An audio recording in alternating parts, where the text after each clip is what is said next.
Hi friends, সবাইকে happy Ganesh Chaturthi. আজকে সকালে উঠে চান টান করে দেখো মেয়ে এখন গণেশকে দুধ অভিষেক করাচ্ছে।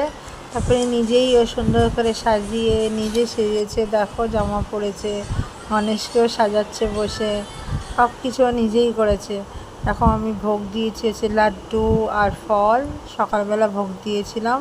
এই দেখো এখন আমরা সবাই মিলে আরতি করছি, মেয়েও করছে। তো এই দেখো কি সুন্দর করে মেয়ে সাজিয়েছে। আর দিনের বেলা হচ্ছে আমি ভোগ দিয়েছি ফ্রাইড রাইস আর পনির, ওটা দেওয়ার পর তারপর আবার একটু আরতি করেছি। দেখো সন্ধেবেলা আমি শাড়ি পরেছিলাম, মেয়েকেও একটু শাড়ি পরিয়েছিলাম। দেখো গান গাইছে, শোনো। আর ভুজাধারি মাথে সিন্দুর মোহে, মেয়ে এখানে বলছে পাপা গান গাও। এই দেখো আমি সব, তারপরে আমি আবার আরতি করলাম।